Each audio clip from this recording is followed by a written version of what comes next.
अस्सलामुअलैकुम नाज़रीन, अवामी आवाज़ टीवी में भली कार आऊं आया अफशा उस्मान। सब खां पहिरीं शामिल कंदासीं हेडलाइंस।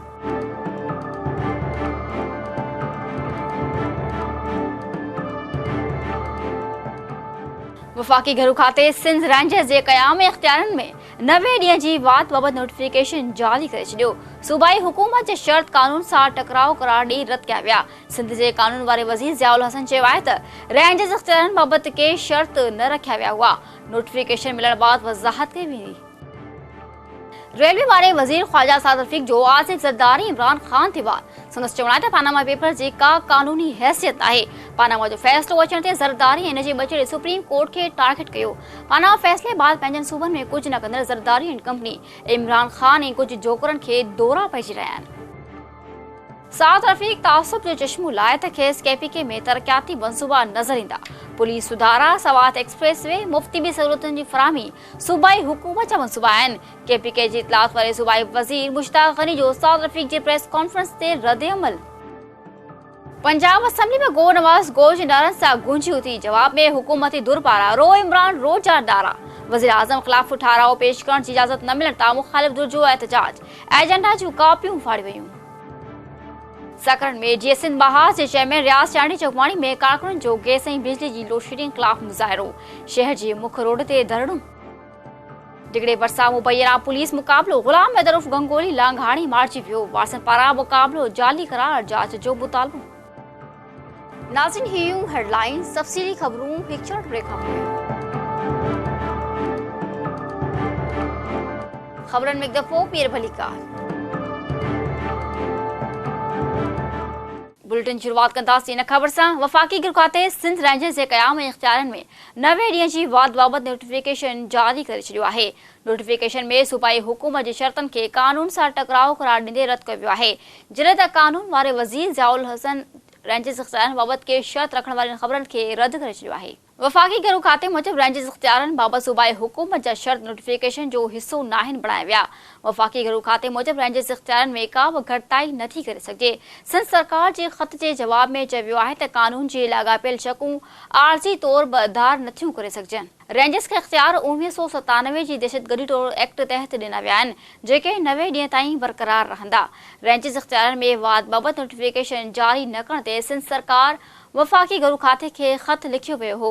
सिंध जे कानून वारे वज़ीर ज़ियाउल हुसैन रंजार जो चवणु आहे त रेंजर्स जे इख्तियारनि बाबति नोटिफिकेशन नाहे मिलियो, जॾहिं त हुननि के शर्त नाहिनि रखिया। हुन चयो त कराची जे अमन अमान ते का बि पॉइंट स्कोरिंग न थींदी। ज़ियाउल हसन रंजार चयो त वफ़ाक़ तरफ़ां जारी कयल नोटिफिकेशन मिलण बाद ई को रद्द अमल ॾेई सघिजे थो। रेलवे वारे वज़ीर ख्वाजा साद रफ़ीक चयो आहे त आसिफ अली ज़रदारी इमरान खान ते वार संदसि चवणु आहे त पानामा पेपर्स जी का कानूनी हैसियत नाहे। पानामा जो फ़ैसिलो अचण ते ज़रदारी संदसि बचिड़े सुप्रीम कोर्ट जे फ़ैसिले खे टारगेट कयो।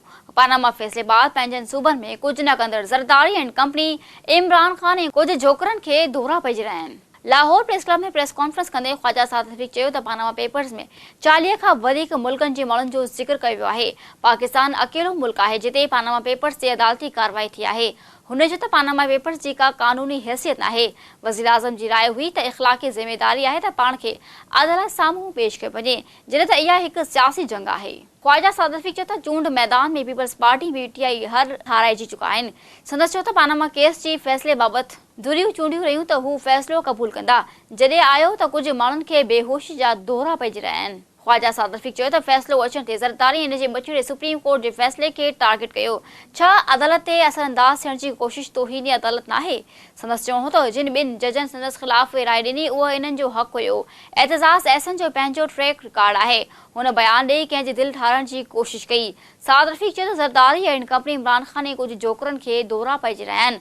हुन चयो त ॿुधणी दौरान इमरान खान, शेख रशीद ऐं सिराजुल हक़ अदालत ॿाहिरां दुकान लॻायो। अदालती दिमाग़ तोड़े मड़ोड़े पेश कया विया। अदालती फ़ैसिला चैलेंज करण जी रिवायत पइजी वई त कहिड़ो इदारो बचंदो। ख्वाजा साद रफ़ीक चयो त हुननि ॻाल्हाइण शुरू कयो त मुख़ालिफ़नि जो वात बंदि थी वेंदा। गंदी सियासत ऐं पाकिस्तानी इदारनि खे न घिलियो वञे। आसिफ ज़रदारी इमरान खान कूड़ खां पासो न कंदा। केपीके जी इतलात वारे सूबाई वज़ीर मुश्ताक गनी जो साद रफ़ीक जी प्रेस कॉन्फ्रेंस ते रद्द अमल ॾींदे चयो आहे त साद रफ़ीक तासुब जो चश्मो लाहे त खेसि केपीके में बि तरक़ियाती मंसूबा नज़र ईंदा। पुलिस सुधारा, सवात एक्सप्रेस वे, मुफ़्ती बि सहूलियतुनि जी फ़राहमी सूबाई हुकूमत जा मंसूबा आहिनि। कांग्रेस टीवी सां ॻाल्हाईंदे मुश्ताक ग़नी चयो त केपीके हुकूमत चीन में अरबें डॉलर जी सीड़पकारी जा ठाक कया आहिनि। हुन चयो त सूबाई हुकूमत व्याज ख़िलाफ़ कानून साज़ी कई आहे, जॾहिं त स्कूलनि में पिणु क़ुर जी तालीम लाज़मी करार ॾिनी वई आहे। मुश्ताक ग़नी चयो त साद रफ़ीक तासुब जो चश्मो लाइ ॾिसे त खेसि केपीके में घणो कुझु नज़र ईंदो।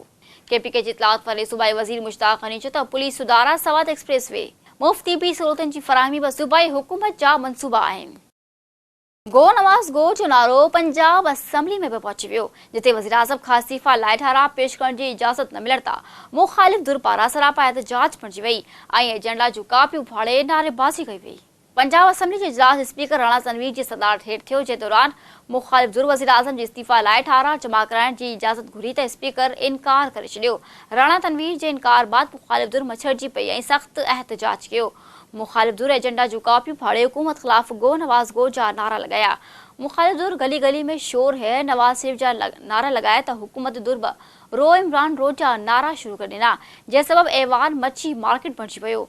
मुख़ालिफ़ धुर अॻवान महमूद रशीद चयो त ठाराह पेश करण संदन हक़ आहे। जजनि वज़ीर आज़म खे क्लीन चिट नाहे ॾिनी। एहतजाज दौरान स्पीकर पंजाब असम्बली राना इक़बाल हर पंहिंजे मथे ते हथ फेरींदो रहियो ऐं मेंबरनि खे सीटनि ते विहण जी गुज़ारिश कंदो रहियो। नाज़िन, सिविल सोसाइटी जे नुमाइंदनि ऐं इंसानी हक़नि जे लाइ जाखोड़ींदड़ अॻवाननि चयो आहे त मशाल ख़ान मज़हबी इंतहा पसंदी जे ख़िलाफ़ हुयो, जंहिं यूनिवर्सिटी अंदरि शागिर्दनि खे बुनियादी सहूलियतूं ॾियण लाइ जदोजहद कई। वधीक तफ़सील ॾिसूं था यूसुफ मीर बहर जी हिन रिपोर्ट में। सिविल सोसाइटी जे नुमाइंदनि ऐं इंसानी हक़नि लाइ जाखोड़ींदड़ अॻवाननि चयो आहे त मशाल ख़ान मज़हबी इंतहा पसंदी जे ख़िलाफ़ हुयो, जंहिं यूनिवर्सिटी अंदरि शागिर्दनि खे बुनियादी सहूलियतूं ॾियण लाइ जदोजहद कई। इहो ई सबबु आहे जो यूनिवर्सिटी इंतिज़ामिया ऐं मज़हबी जुनूनियत रखंदड़ माण्हुनि मशाल ख़ान मथां वहशियाणो तशदुद कराए क़त्ल करे छॾियो। मशाल ख़ान अॼु बि पंहिंजे बेमिसाल जदोजहद ज़रिए ज़िंदा आहे, जंहिं मज़हबी जुनूनियत खे मात ॾेई छॾी आहे। नेशनल पार्टी सिंध क़ौमी वहदत पारां हैदराबाद में मशाल ख़ान खे भेटा पेश करण लाइ तक़रीब कोठाई वई। तक़रीब दौरान कामरेड शाहीना रमज़ान, पुनल सारे, रमज़ान मेमण, ताज मरी, गफ़ार पंधराणी ऐं शेर मोहम्मद मंगरे मशाल ख़ान जी तस्वीरनि ते गुल निछावर करे मेणबतियूं ॿारियूं वयूं। उन मौक़े ते समाजी अॻवाननि तक़रीब खे ख़िताब कंदे चयो त मर्दान यूनिवर्सिटी में मशाल ख़ान मुसलसल शागिर्दनि खे बुनियादी सहूलियतूं ॾियारण ऐं मज़हबी जुनूनियत ख़िलाफ़ जदोजहद कंदो रहियो, जंहिंखे ॾिसी यूनिवर्सिटी इंतिज़ामिया ऐं मज़हबी जुनूनियत रखंदड़ शरपसंद माण्हुनि वहशियाणो तशदुद करे क़त्ल करे छॾियो। हुननि चयो त तालीमी इदारनि में थींदड़ मज़हबी इंतहा पसंदी इंतहाई ॻणती जोॻो अमल आहे, जंहिंखे रोकण जे लाइ वफ़ाक़ी तोड़े सूबाई हुकूमतनि खे फ़ौरी तौरु क़दम खणणु घुरिजनि। संदन चवणु हो त सिंध जी यूनिवर्सिटियुनि में बि ॾींहों ॾींहुं इंतहा पसंदी वधी रही आहे ऐं मज़हबी इंतहा पसंदी जो ॼार तालीमी इदारनि खे वकोड़े रहियो आहे। जेकॾहिं उन ख़िलाफ़ फ़ौरी तौरु को बि क़दम न खयो वियो त सूरत हाल ख़तरनाक हद ताईं पहुची वेंदी ऐं लखें शागिर्दनि जूं ज़िंदगियूं दाव ते लॻी वेंदियूं। हुननि मुतालबो कयो त मशाल ख़ान खे क़त्ल कंदड़ यूनिवर्सिटी इंतिज़ामिया ऐं मज़हबी इंतहा पसंदनि ख़िलाफ़ कार्रवाई करे मशाल ख़ान जे खून सां इंसाफ़ कयो वञे। सकड़ में जीअं सिंध महाज़ जे चेयरमैन रियाज़ चांडी जगवाणी में कारकुननि पारां गैस ऐं बिजली जी लोड शेडिंग ख़िलाफ़ एहतजाजी मुज़ाहिरो करे धरणो हयो वियो। शहर जे मुख्य रोड ते लॻल धरणे खे ख़िताब कंदे रियाज़ चांडीअ चयो त पीपल्स पार्टी ऐं नवाज़ लीग जी मफ़ाहमत वारी मुख़ालिफ़त सबबि सिंध जो अवाम बुनियादी सहूलियतुनि खां महरूम आहे। संदसि चयो त मुराद अली शाह ज़रदारी जा साथी आज़ादु करण लाइ वफ़ाक़ खे गैस बंदि कराइण जी धमकी ॾिनी, जॾहिं त सिंध जे अवाम गैस जी मालिक हूंदी बि निंदड़की बणियल आहे। रियाज़ चांडीअ चयो त पीपल्स पार्टी जे ॿिटे मयार सबबि अॼु सिंध जे अवाम गैस जी परेशानियुनि खे मुंहुं ॾेई रही आहे ऐं बिजली जी लोड शेडिंग 18 खां 20 कलाकनि ताईं पहुची वई आहे। संदसि वधीक चयो त नवाज़ शरीफ़ ऐं संदसि साथी कॾहिं बि सिंध जे वफ़ादनि लाइ न सोचींदा। हुननि हुकूमत खां मुतालबो कयो त गैस ऐं बिजली जी लोड शेडिंग ख़तमु करे अवाम खे परेशानियुनि खां बचाए वञे, ॿिए सूरत में हू सॼी सिंध में मुज़ाहिरा करे धरणा हणंदा। नाज़िन, डिगरी भरिसां मुबैना पुलिस मुक़ाबले में जवाबदार ग़ुलाम हैदर उर्फ़ गंगोली लांघाई मारिजी वियो। पुलिस चवण आहे त शहर भरिसां ॾोह जे इरादे सां बीठल जवाबदारनि पुलिस खे ॾिसी फायरिंग करे ॾिनी। पुलिस जे जवाबी फायरिंग जे नतीजे में हिकु ॾोहारी मारिजी वियो ऐं संदसि ॿ साथी फरार थी विया।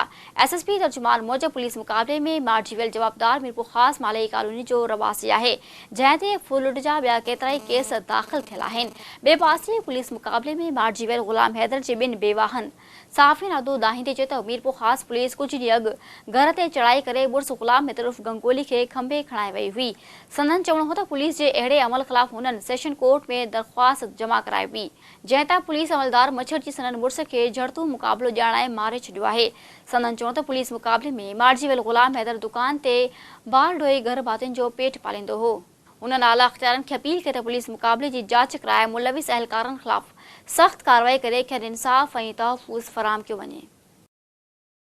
नाज़रीन, रुक जो बुलेटिन पंहिंजे बुनियादी ते पहुतो हर वक़्तु अपडेट लाइ विज़िट कयो असांजी वेबसाइट awamiawaaz.com।